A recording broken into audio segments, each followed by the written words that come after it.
존경하는 동료 시민 여러분, 동료 의원 여러분, 대한민국 정치는 암흑기입니다. 정치 양극화가 세상을 망치고 있습니다. 국민의 입장에서는 나를 대표하는 대표가 사라졌습니다. 국회의원 300명 중에 내 처지를 대변하는 사람이 없습니다. 전 국민 무대표 상태, 정치 실종의 상태입니다. 지금 국민의 삶이 어떻습니까? 15.9% 고금리에도 50만 원 대출을 줄 서서 받습니다. 전세 대출이자 월 60만 원 내던 사람이 200만 원 내고 있습니다. 주머니에 쓸 돈이 없습니다. 출생률은 세계 꼴찌고 기후위기로 동물은 때로 죽고 있습니다. 이대로 가면 대한민국은 멸종합니다. 이걸 막을 힘은 정치밖에 없습니다. 대한민국 수천만 명이 1년 내내 일해서 번 돈, 거기서 거둔 세금 600조 어디에 어떻게 쓸지 정하고 100만이 넘는 공무원들 어디 가서 무슨 일 해라 지휘하는 것이 정치입니다. 그런데 우리 정치는 이 큰 힘을 가지고도 국민 삶을 지키는 데 집중하지 않습니다. 반사이익 구조니까요. 대통령이 양곡관리법 거부하면서 문재인 정부 때는 왜 안 했냐 이러면 그만입니다. 노란봉투법, 진짜사장교섭법 거부할 때도 마찬가지일 겁니다. 반사이익 구조니까요. 상대만 못 찍게 하면 선거 이기니까요. 제 소속 정당도 마찬가지입니다. 대일 굴욕 외교, 그 참담함을 반복해서 폭로하면 그만인 것이지 더 나아가서 새 시대의 외교 전략, 그 대안을 말하는 데까지 나아가지 않습니다. 세상에 이렇게 쉬운 정치가 없습니다. 남의 말에 조롱하고 반문하고 모욕 주면 끝입니다. 고소고발하고 체포동의안 보내고 악마화하면 그만입니다. 반사이익 구조니까요. 그래서 대한민국 정치에는 일 잘하기 경쟁이 없습니다. 대안 경쟁이 없습니다. 문제를 방치합니다. 200만 농민, 100만 하청 노동자의 생활고는 버리고 갑니다. 앞으로도 그럴 겁니다. 그래도 선거 이기는데 지장 없으니까요. 그런데 그렇게 선거 이기고 나면 뭘 할 수 있습니까? 2008년도에 한나라당이 단독 과반을 했습니다. 민주당이 2020년에 180석을 했습니다. 그래서 각자 4년 동안 뭘 이뤘습니까?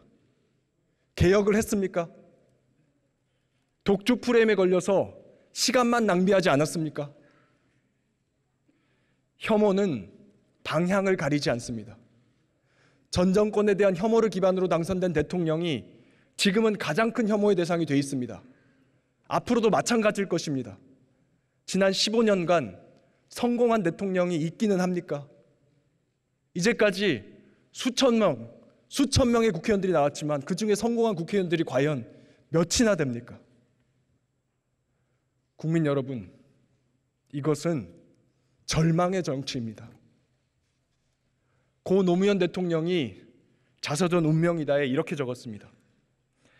1등만 살아남는 소선거구제가 지역구도와 결합해 있는 한 우리 정치는 한 걸음도 앞으로 나아갈 수 없다.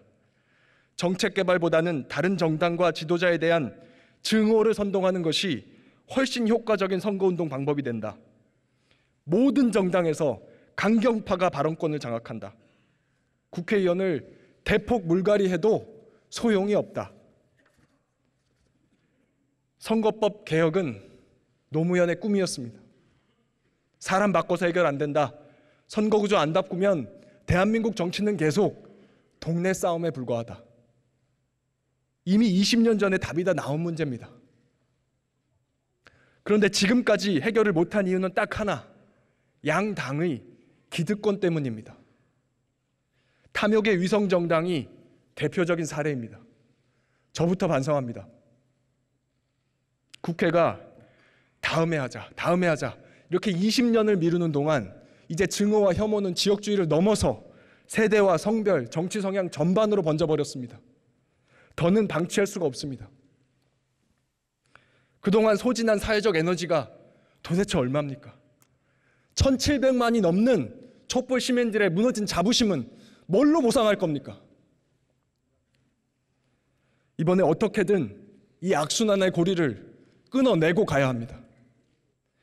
이번 선거법 개혁의 핵심은 정치 다양성 확보에 있습니다. 정치가 싸움만 하지 경쟁이 없습니다.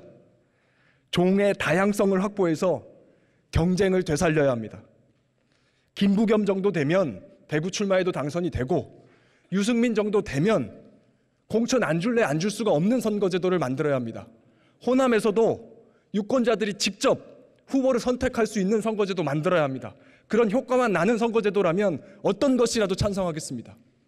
그렇게 해야만 정치 양극화가 해소되고 반사이익 구조가 깨지고 혐오 전쟁이 멈춥니다. 다양성은 강합니다. 다양성은 유리합니다. 다양성을 통해서 한국 정치를 멸종해서 구해주십시오. 그리고 한 가지 더, 선거구를 키워서 큰 정치인을 길러주십시오. 현행 선거구제는 국회의원, 시도의원, 구의원, 군의원이 거의 차이가 없습니다. 고 재정구 의원이 나는 빈민을 위해서 국회의원 됐는데 내 일정의 80%는 지역구 행사, 지역구 홍보다라는 말을 남겼습니다. 경조사 정치 비아냥 들으면서 1분 축사하려고 10군데씩 뜁니다. 선거구가 커져야 의정활동 단위도 커지고 생각의 크기도 커집니다. 돈 드는 선거운동 방식은 바꾸면 됩니다. 유세차, 현수막 다 같이 없애고 TV토론 더 합시다. 권역 비례든 대선거구든 이름은 뭐라 붙여도 상관없습니다. 선거구를 키워서 나라를 이끌 수 있는 실력 있는 정치인들을 키워주십시오. 그렇게 해서 여기 계신 동료 의원들도 저 자신도 우리 마음속에 한때 품었던 초심의 좋은 정치인을 되살려서 후회 없이 마지막까지 일할 수 있게 해주십시오. 쉬운 정치의 유혹에 넘어가고 싶지 않습니다. 마지막 그날까지 초심대로 정치하고 싶습니다. 국민 여러분, 도와주십시오.